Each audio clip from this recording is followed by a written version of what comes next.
evening, everyone, and thank you, Tiff, for that very understated walk-on music. I was after something subtle like Eye of the Tiger, but yet again you have delivered, so thank you for that. Good evening, everyone. My name is Kelly Carter, and as chairperson of the Gold Industry Group, I am absolutely thrilled to welcome you to our Let's Talk Diversity 2022 event.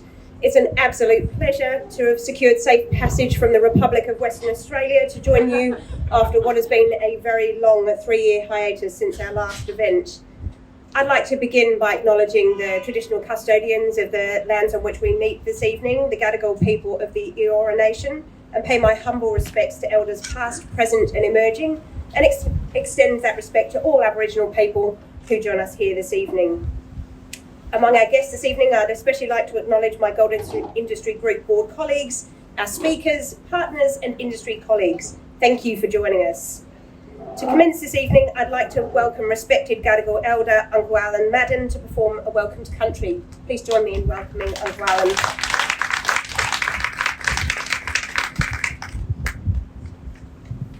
Thank you. Who brought the bloody cold? Good evening. My name is Alan Madden, Gadigal Elder. For my first song, married man, 10 children, 26 grandchildren and 17 great-great. Yes, we did have TV. Just couldn't afford the bloody electricity. Welcome to country to me is always an honour and a pleasure. Just to give you a little bit of an insight of where you are and who we are. Born and bred in Redfern, the capital of Sydney. Welcome to country is always a pleasure. As we've all welcomed the countries, first and foremost, I'd like to acknowledge the First Nations and traditional owners of the lands that you may have come from or work upon, and pay my respects. To all our Aboriginal elders, all elders, past and present, also pay my respects. To all our Aboriginal and Torres Strait Islander brothers and sisters, from whatever Aboriginal island nation you may have come from, welcome to Gadigal. And to all our non-Indigenous brothers and sisters here this evening, a very warm and sincere welcome to you to Gadigal.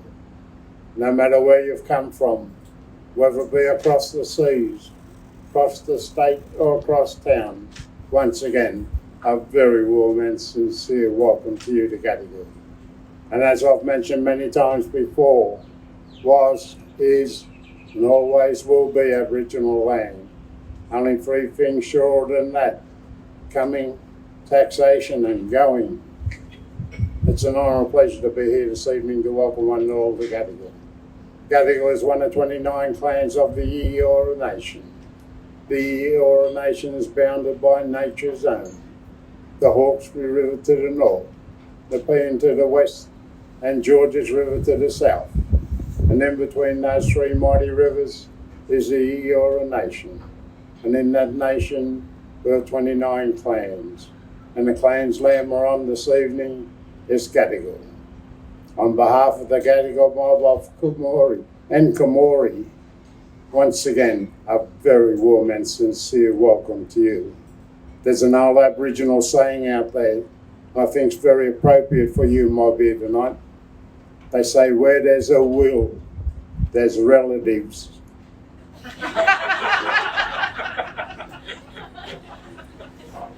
So once again, on behalf of the Gadigal mob of the Eora Nation, welcome, welcome, welcome. Thank you.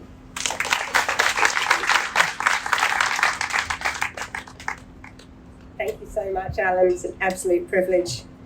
Now, I can see from who I've got before me that you don't need me to tell you anything about social media, so I will keep this short and sweet, but I do encourage you all to take tonight's important conversation beyond these walls and share your insights and photos on social media using the hashtag Let's Talk Diversity. Also make sure that you tag the Gold Industry Group on Twitter and LinkedIn, Heart of Gold Australia on Instagram and Facebook, as we love seeing your pictures. Now, I'd just like to take a moment to reflect on the recent tragic events in our industry that have occurred both In Australia, particularly in Western Australia and overseas, I can speak from personal experience on this, as my organisation is one of those that's been directly impacted by one of these tragic events. And I raise this really just because I think it's important to reflect, but also to mention that I think it's a testament to this sector and our broader industry, how we pull together during times like this. And I can personally testify to the level of support and care that's been shown during this time. And what it also shows is that there's always a lack of competitive advantage on issues like safety, as with many other important issues that are facing our industry. I've got absolutely no doubt that we'll all continue to strive to do better, and I see the Gold Industry Group as being a vehicle for those important conversations and for that sharing to occur. Before we commence our event, I'd like to share an update on some of the Gold Industry Group's long-term initiatives that are influencing perceptions and creating a supportive, informed community for our sector. Now in our 7th year of operation, diversity and inclusion have long been at the core of the Gold Industry Group's role in strengthening the reputation of the gold sector with our stakeholders. Reflected across everything that we do nationally, our perception-changing National Gold Education Programme continues to inspire students to consider careers in the gold industry. Our Gold Jobs platform profiles the diverse range of roles and career opportunities in gold. Our diversity events and leadership forums, such as this, are driving important discussions on key issues to our sector, and our support of women's sport, education and empowerment are highlighted through our key partnerships with West Coast Fever, Netball WA, Shooting Stars, Australia Earth Science Education and Living. Every one of us here tonight can play a part in creating change and supporting a diverse future workforce that's proud to work in gold. Gold's very exciting. Knowing how much gold's worth and knowing how much is produced, like your shift has hauled millions of tons. There's often a misconception that you have to be a miner. Mining needs accountants, it needs finance, it needs electricians. There's a whole community out there. The scale of all the operations and the fact that it's global and there's so many companies worldwide doing the same thing and wanting to be better at it and improve how it's done, it just creates an environment where you can just learn and do so much cool stuff. I love coming to work every day. It's just working around good people. It's just opportunity after opportunity. It definitely is an exciting job. I would recommend the gold industry to basically everyone. It's a really good industry to work in. You always have a stable career. You get a good paying job. Anybody considering work in the gold industry, and give it some serious thought and don't just look at the jobs list that's available. Talk to somebody and find out a little bit more about what happens.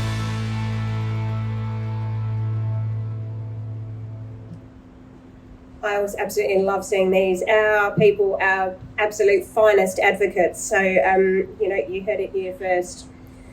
Now, we've always used this event to explore the most challenging issues relating to diversity in our sector. In previous years, we've looked at issues like whether we should be fixing women or fixing the system, whether gender equity targets are a necessary tool or drive mediocrity, whether working from home represents a golden opportunity or a cage with golden bars, or whether a focus on gender diversity alone is hindering our progress. This year, we're shifting focus to explore a topic which is front of mind for everyone that's in our industry. The significant current challenges around access to labour are known to us all, and whilst at the same time the importance of looking towards our workforce of the future is a critical issue for all of us that we cannot afford to ignore. And whilst these challenges are not unique to the gold industry, there's an opportunity for us to find our collective voice and position ourselves as an industry of choice among younger generations. Capturing the hearts and minds of young workers is vital for the gold industry to thrive and attract the best talent, which is why this evening we are exploring the topic, above and beyond, what will it take for the gold industry to capture the hearts of Gen Z? Tonight, we're switching things up with a new thought-provoking and dynamic format. We have 3 industry pitchers who will each be given a few minutes to pitch their ideas and perspectives on the topic to a panel of sharks who will challenge their thinking. Thank you to both Justine Fisher and Kath Logan, but unfortunately due to work commitments, they're no longer available this evening. Now, once the 3 presentations are complete, it is then up to you to vote on the best pitch of the night using www.menti.com. Details, oh, look at that, fantastic. And enter the code 36720832, and you'll be able to vote for your best pitch of the night. Now, without further ado, let me introduce our sharks. First up, we have Claire Doherty, Policy Director from New South Wales Mineral Council. Claire has 10 years' experience advocating for the minerals industry on complex and challenging policy issues, and is also responsible for the New South Wales Women in Mining portfolio, including the annual New South Wales Women in Mining Awards, and is a member of the Women in Resources National Awards Committee. Now, I have taken the liberty this evening, completely unbeknownst to my willing sharks, of giving them each a Shark Tank motto for the evening. And Claire's is, Dear Optimist, Pessimist and Realist. While you guys were busy arguing about whether the glass of wine was half full or half empty, I drank it. Yours sincerely, The Opportunist. Our next shark is Vicky Binns, Non-Executive Director of Evolution Mining. Vicky has over 35 years' experience in the global resources and financial services sectors, including more than 10 years in executive leadership roles and 15 years in financial services. Vicky was also co-founder and chair of Women in Mining and Resources. Her Shark Tank motto for this evening is, the best way to predict the future is to invent it. Right, now our first picture this evening is Phoebe McAuliffe, who is a mining engineering student from the University of New South Wales. And I understand that Phoebe has literally just finished. Like, she has hot-footed it straight here. Congratulations, Phoebe. We look forward to your future career in the gold sector, which will start once you've decided to come back to the gold sector.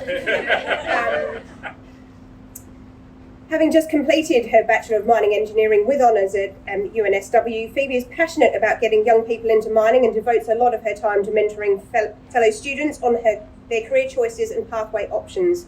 Welcome, Phoebe.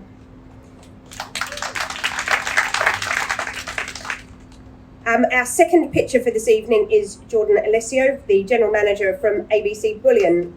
Oh. Big draw card with the crowd. I like it. Jordan is a financial markets commentator and precious metals expert with more than 25 years of industry experience in risk management and investment. God, you'd never believe it looking at that fresh face, would you? You've not been working hard enough. Prior to entering the bullion industry, Jordan worked across investment at companies including JP Morgan and Deutsche Bank. Welcome, Jordan. Our third picture this evening is Rachel Meffam, IT Services and Projects Lead from Evolution Mining. Rachel is passionate about leveraging technology to solve business problems, having worked in IT for 8 years and mining for close to 6 years.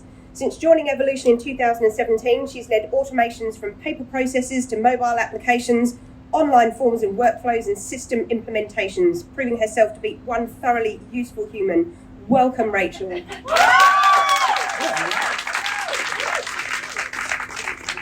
without further ado, I'm going to hand over to Phoebe.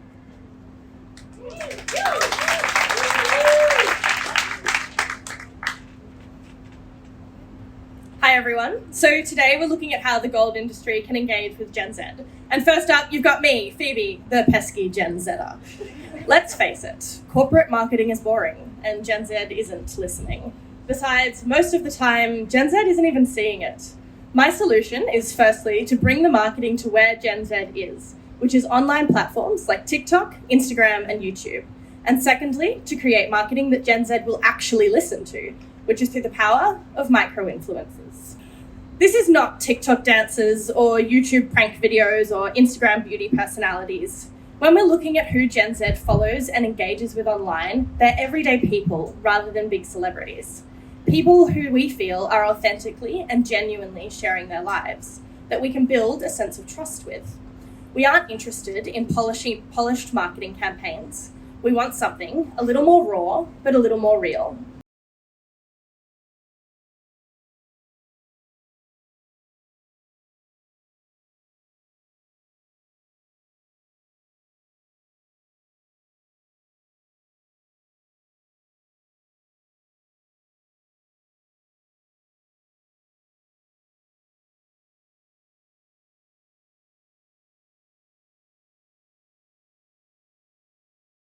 So I do have to apologise for the amount of coal imagery in that video, but other than that, it's a pretty good video, if I do say so myself.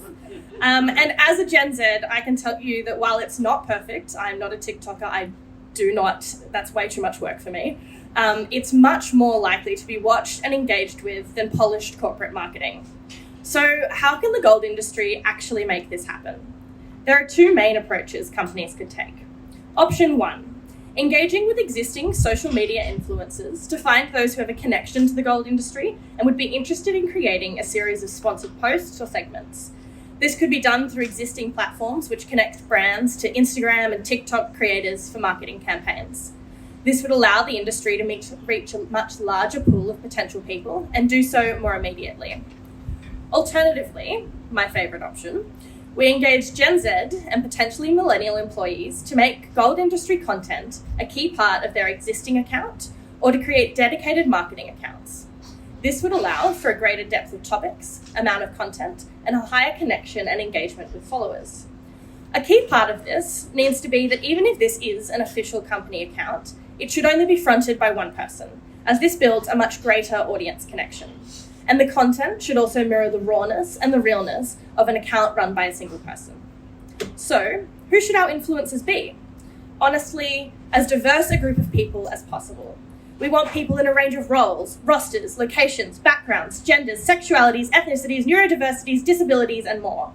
I know diversity is a buzzword, but it's well known that people are more likely to engage and follow those who they can relate to. Thus, by drawing on a diverse intersection of the gold industry community, we can draw in a greater range of demographics to the industry. This also shows off the diversity of the industry, which is important as Gen Z expresses a desire to work for diverse companies. What should our influencers talk about? The key is to give an insight into everyday life so that the audience can connect and become invested in these people. This would look like videos about what their role looks like day to day, awesome shots of big machinery, deep dives into cool engineering, science, or technologies in their role, work-life balance and what living residentially or FIFO looks like, and even content about holidays and social life and things that they are able to do because of the resources sector.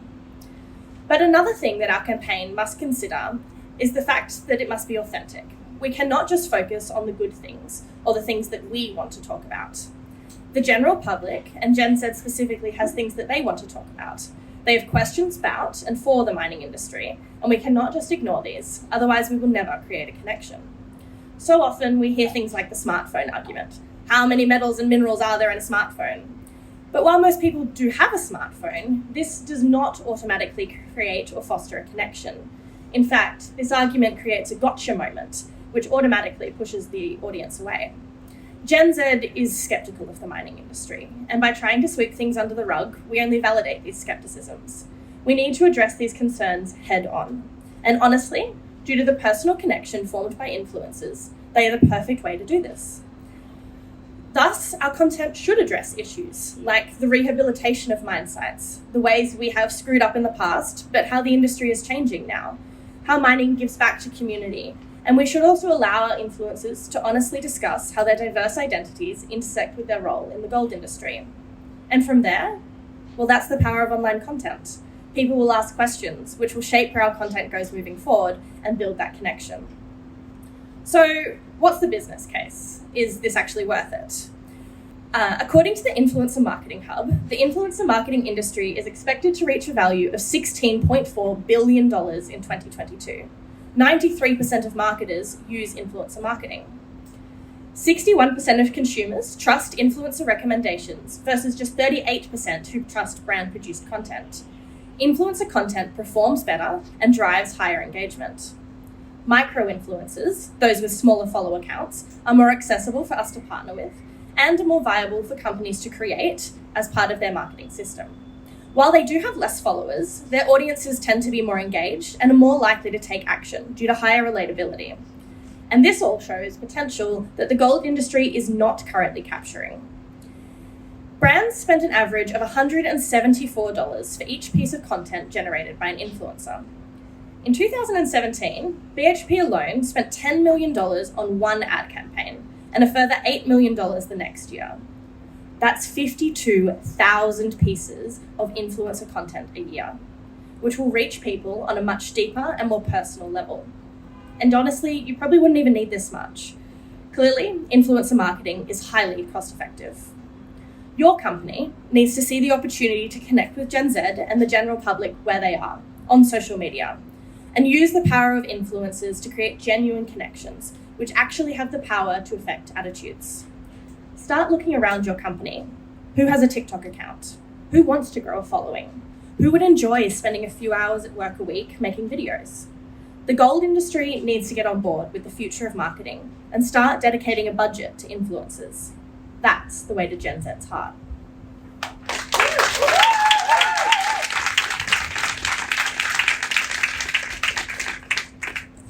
Phoebe, I think this is an amazing idea, so congratulations, and I really hope that somebody runs with it. I'm not sure whether I meant to say this as a shark. I think I meant to attack you, but I think it sounds terrific. But having worked in an mining industry association for many years, and seen a lot of campaigns come and go, and heard what people on our executive board have said and the questions that they ask, I suppose my first question would be, what do you do about the risk? So they'll see that there are risks. We put these people out here as representatives of our industry, but we essentially have no control over them. How do we control them? How do we stop them from posting things that we don't like? If they leave the company on bad terms, how do we stop them from saying things that are negative? How do we control those risks? So the first thing about posting things that you don't like, that's one of the reasons why I really like the second option. The first option, obviously, you get to work with existing influencers, but then once they have done your marketing campaign, if their followers ask them questions, they can respond however they want, essentially, obviously within some degree of the contract and that kind of stuff. But the second option, where we actually create company accounts, and these accounts are still owned by the company, but just fronted by one person. So maybe the account is Phoebe at Evolution Mining or something. So you are still getting that one-on-one connection, and you really put the effort into not making it polished corporate marketing or anything like that. And you try and give that person most of the direction over the account. But at the end of the day, they're still owned by the company, so they've got all the ability to approve and shut down that account if they need to. In terms of once somebody leaves the company, I suppose then they don't have access to the account anymore. But if they have built a following in other ways, the internet is a big place. And maybe that comes down to other things about changing the culture in the industry and that kind of thing, so that we do leave companies on good terms. Excellent answer. Phoebe, like Claire, I thought it was hugely innovative to come up with an influencer type platform. And like you, I like option B far better than allowing people to go AWOL with whatever they want to say. I guess what I wasn't fully convinced on is once we have these company accounts and we have people up there showing pictures of big trucks and tyres that are 3 times our height, and what is going to get them to come and join the industry? What are the values that those Gen Z Zoomers have that we can work on in those influencing sessions that will really drive the trigger points to make a decision? Just saying, well, as an engineer, I'm not going to go and work for a manufacturing company. I want to go and work in mining. Yeah. I think the very first thing is honestly just awareness. Some of the briefing materials I was sent before this event, I can't remember the exact stats, but it was maybe like over half of people graduating high school were not even really thinking about the mining sector as an option for their future career. And so I think that that's the first thing that these accounts would do. You get them out there into the broad public, they start to gain a following, you build that awareness. The next thing that the accounts do is obviously, so kind of those topics that I listed, they're designed to firstly address a number of the stigmas surrounding the mining industry. So kind of getting rid of a lot of those misconceptions surrounding the industry and addressing people's concerns about entering the industry. And then other things like people wanting to work in diverse companies, you showcase that through the people on the account, and those people can talk about their experiences with diversity, things like work-life balance. You've got people that talk about that and how FIFO rosters actually give them the ability to do X, Y, Z and go on a holiday for a week and that kind of thing when they've got time off. Get people that... so those concerns that people might have about entering the industry, you make them real and you make them represented by a real person so that then it's not so much unknown. And then in terms of things like what attracts you into mining, I think it's kind of showcasing what the roles look like on a day-to-day basis, and showing off some of that technology and that cool science and engineering that people might really want to engage with in their career, so that they know that it's an interesting job that they can go into that they might actually genuinely really enjoy.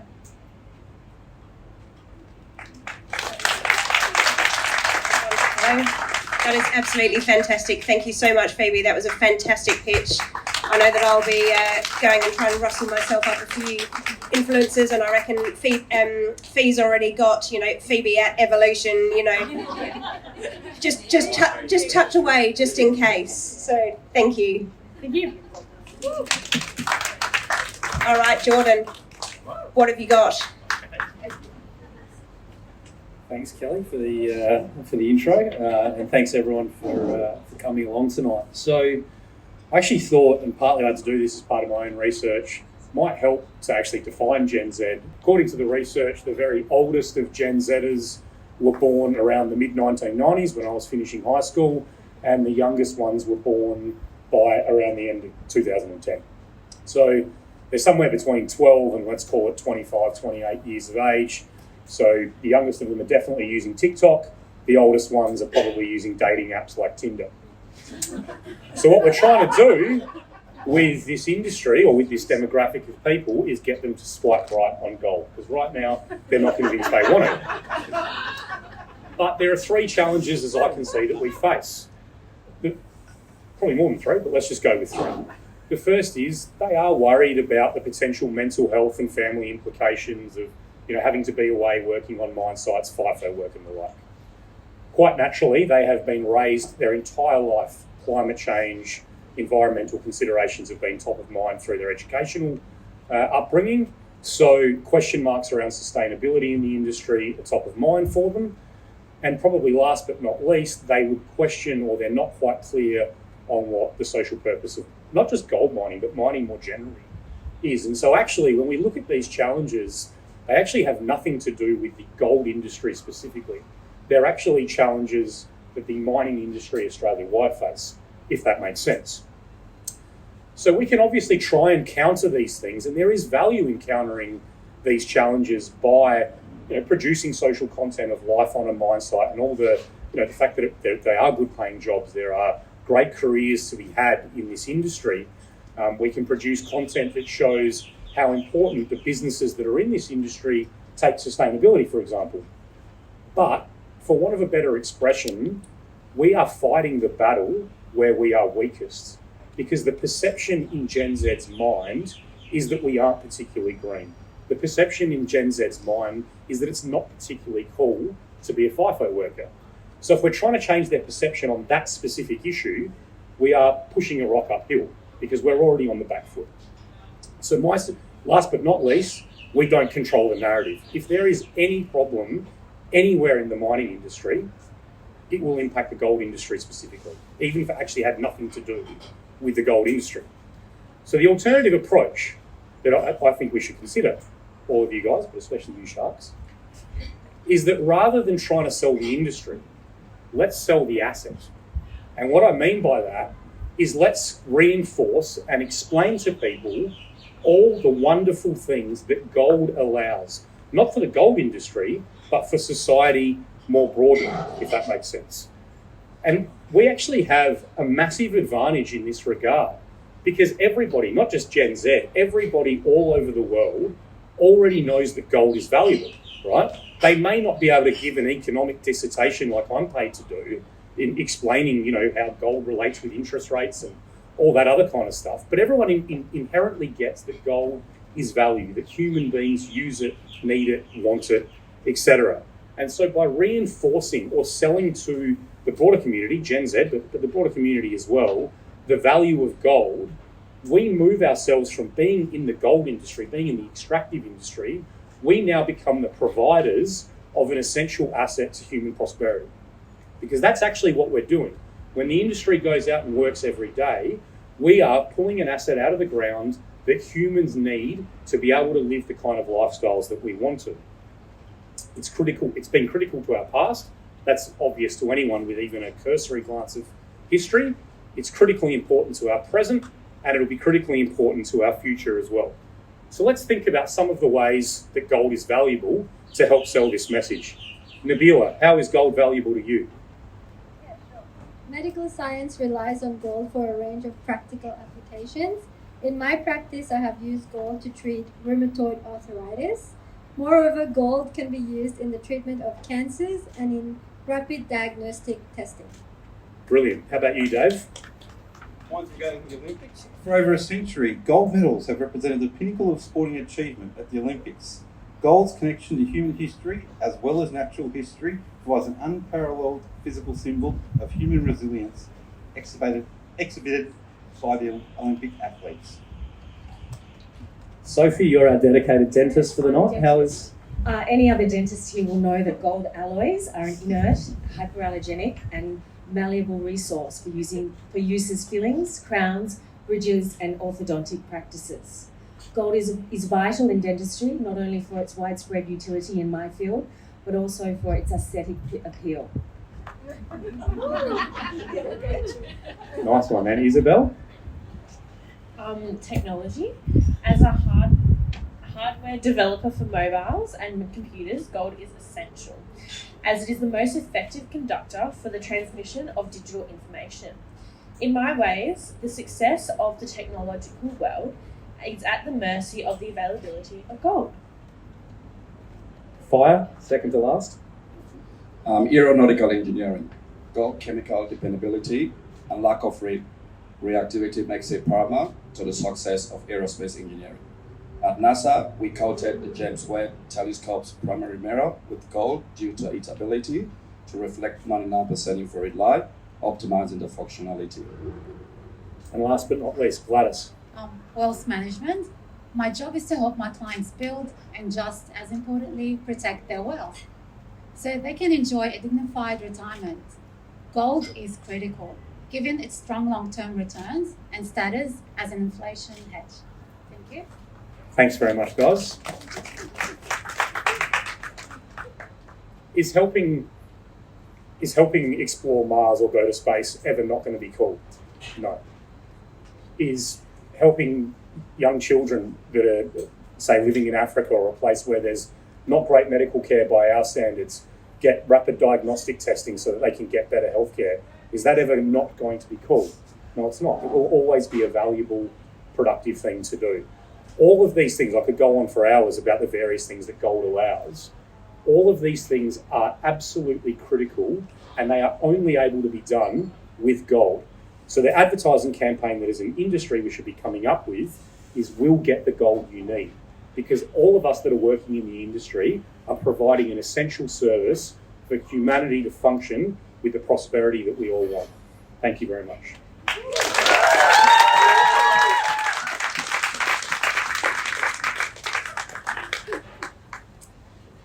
Jordan, I thought that was fabulous and made me feel very old because I also had to Google Gen Z and I realised that I haven't either used TikTok or Tinder. So swipe right, not sure. I really liked your issues and your FIFO, and particularly the one on climate change. I have two daughters who are Gen Z, and the youngest, who's 21, actually said to me, Mum, what your generation has to understand about my generation is that we don't really care about the money or the quality of the job. We care about the impact of that company on the environment. And I actually said to her, well, very well said, like a middle-class person who hasn't had to worry about starving. But it seems to be climate. I really also enjoyed your view of selling the asset. Although if I look at it, around 90% of the world's production, if I'm not incorrect, is actually locked in bank vaults and used as a as a measure of wealth, except when, of course, the Bank of London buys high and sells low, which is pretty often.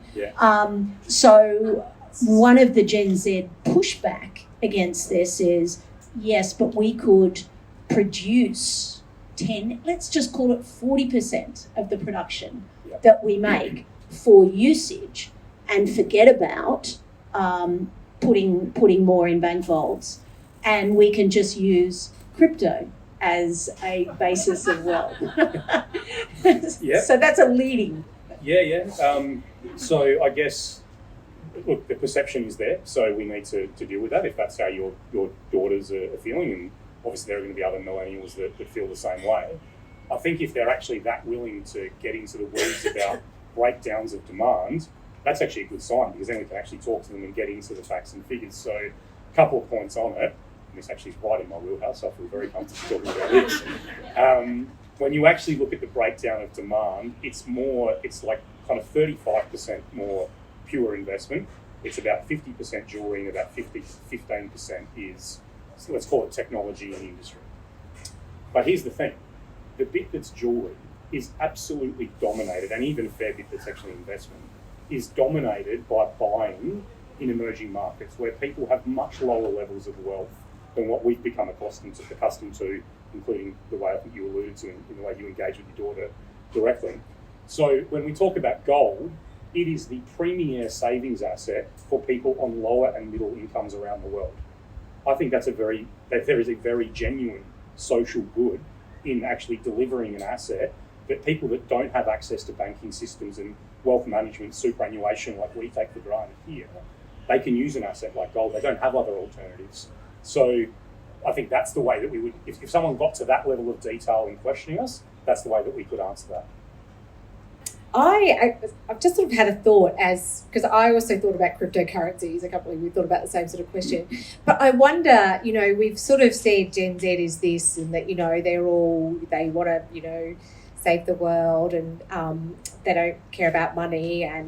But I think the rise of cryptocurrencies and, the fact that has captured the heart of this generation, the fact that, they might not buy a house because that's become out of people's reach. Perhaps your message could be around those other purposes. Why couldn't you think about positioning gold, in a similar way to cryptocurrencies? That has captured the hearts of Gen Z. They are really interested in that. Maybe we need to think about that part of the industry, or maybe the luxury part of the industry, to,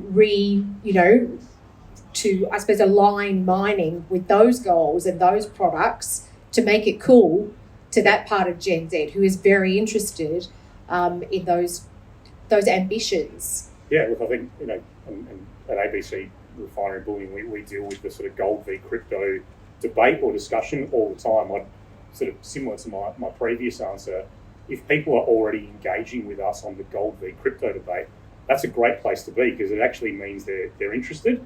It also actually kind of tells you very clearly that they are interested in wealth, because the whole reason they got interested in crypto was because they could make money, right? So that's a very good ground for us to begin engagement with and go, look, we don't have to say crypto is bad.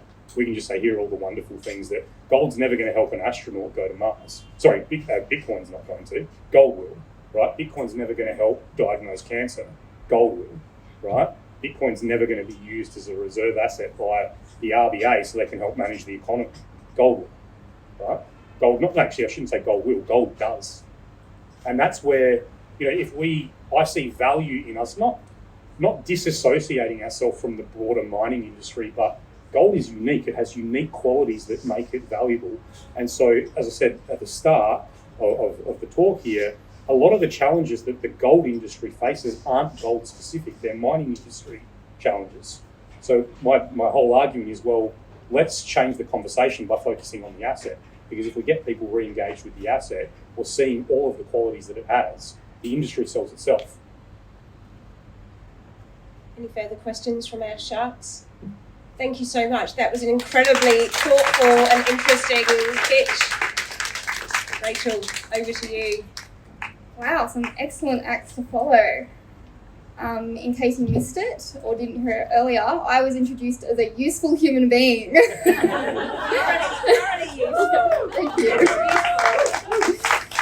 And I'm really pleased we've spoken about the definition of a Gen Z. I do toe the line between a Gen Z and a millennial, which I believe will give me a unique insight tonight. Our generation has grown to expect change, whether that's change in tech, change in processes, or change in beliefs about what's good and bad. And as a result, we're looking for the next best thing. We expect it and we bloody crave it. I've got a slide to share if I can pull that up. Very beautiful slide.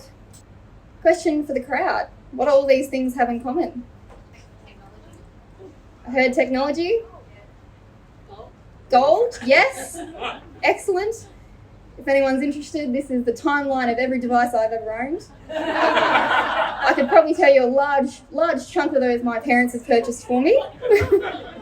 But yes, gold was the answer. Does my generation know we rely so heavily on gold for technological growth? Definitely not. I believe one way the gold industry can capture the attention of Gen Z is by shining a light on the role minerals play in the development of technology, and the role it may have to develop the tools we need for a sustainable future. The reality is, gold exists, and it's important in the development of the devices we own. Whether that's phones, tablets, computers, whatever it is, it's essential for the future and the way we work. It's imperative that we develop a plan to communicate the role of mined minerals in the development of our changing sustainable future. And I believe by educating younger and even older generations about the role minerals play in technological growth is key to eliminating the stigma associated with mining. It'll also help us to encourage Gen Z to engage and pursue careers in the mining industry. What are we waiting for? The time's now, and we need to target universities where students are planning their career path. Instead of focusing our attention on the handful of universities on the East Coast that offer mining-related disciplines, let's broaden our scope of marketing efforts. I propose a campaign to target non-mining disciplines where the gold industry, not specific mining organisations, but the gold industry can showcase the benefits that a career in mining can expose you to, whether that's tech, travel, or the huge variety in work that it can offer in the field. This can be achieved by having greater presence at university open days, career expos, and events. And I'd like to see the gold industry create a structured grad program for non-mining disciplines to attract graduates we would otherwise fail to attract. My exposure to the gold mining industry was by complete chance. And in my last year of study, my university had some programs up on the careers site. One of them was Revolution in IT. There was many others, but I applied for it, and a lot of other industries. I have absolutely no connections to mining, despite growing up in Newcastle, which is predominantly a coal mining town, hard to believe. My experience, though, in the grad program at Evolution is what's led me to pursue a career in mining and the exciting work that it can offer. In saying all this, it's important to note that I did attend countless career days leading up to my final year of study, and I almost would have certainly considered mining prior to when I did, if I had understood what the industry does for technology and where it can take us.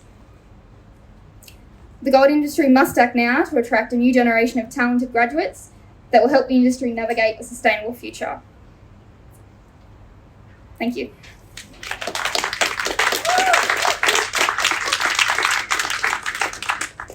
I think you made a really, really good point about technology, and the fact is that everyone, has technology, even if it's just power, turning on your fan, your light, your cooktop, whatever. Everything really has minerals, and many of them have gold. I also really like the fact about targeting non-mining disciplines, because we target people for STEM, we target engineers, but actually targeting people in adjacent industries. And I think it was Kelly, your video in the beginning, that talked about someone was saying it's just not mining, it's the lawyers and the accountants and everybody else, as well as the people that make our machines go. I guess I had two questions for you. The first one was, is targeting them at university soon enough? or should we be doing more at school? Agreed. We could be doing it much earlier. My sense though is we need to start somewhere, and the best way to do that is to put up banners at university career days, because at that point we've picked a degree or picked a discipline. We want tech's sexy. It's the new thing, and seeing mining there and that presence there will give us a connection. So I don't know. I think it needs to be all of it, but if we can start with university days, that's a good place to start. And the second one is, can we think a bit more laterally about tech and look at maybe tech apps? So apps like Rush Gold, which is where, you can buy, sell, send gold, a measure of wealth, back to Jordan's points. Do you see that is a good way of actually selling the tech, or you would focus more on, hey guys, wake up and look where these minerals are in everyday products? I would say the awareness piece is top of mind. There's a lot of areas where we could develop really shiny, cool apps that would solve a lot of problems and would remove paper and create a lot of efficiency. But without the awareness, we're not going to get the right people from the right disciplines to drive the change. I think it's a great idea, and that engagement at school and uni, and obviously the tech is the hook. What are the other things potentially though that you think we might need, other messages that we might need to be telling people to attract, a broader proportion of graduates, to attract women? What are some of the messages that we might need to be telling them about our industry in terms of diversity, in terms of where roles are, maybe some of the opportunities that they might not know about, things like remote operation centres, those types of things. What are some of the other messages that we can give them that says there's lots of opportunities that you might not have heard about? I would say the travel. Working at Evolution, I've seen more of Australia than I ever would have seen, and that's something that I share with my family and friends. Talking to the opportunities in different locations you can live has to be a good point. Yeah, great. I mean, it's a chance to have a global career that might start in Australia. Exactly. Definitely a role for a micro-influencer, I think. Get your account up and running. Thank you so much. That was absolutely fantastic.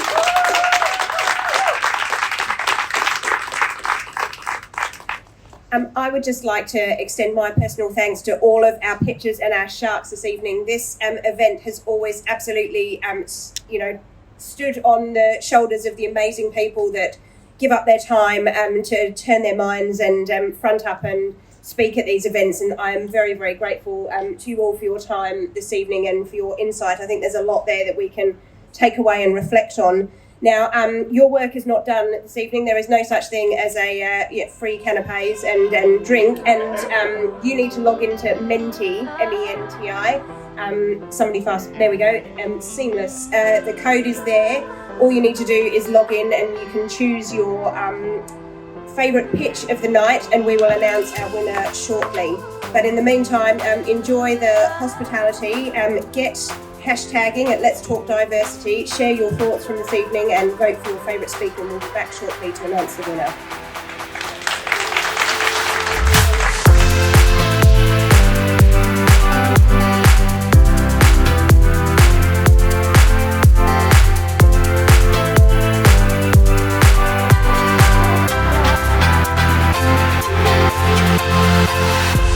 I'd just like your attention just for a sec, because I'd like to announce the winner this evening. As you know, points mean prizes, and you have been all diligently voting as requested.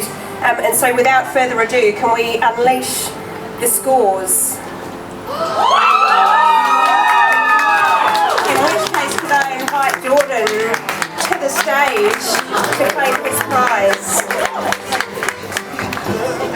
Before I hand this over, we have partnered with Indigenous studio Jalalga Designs to create the prize for this evening, which is a unique piece of artwork by a wonderful creative artist called Jalalga Murray from Western Australia. Jalalga does a lot of work with Shooting Stars, which is one of the organisations that we partner with in Western Australia, and she has designed this beautiful artwork, which I will now hand over to our winner this evening.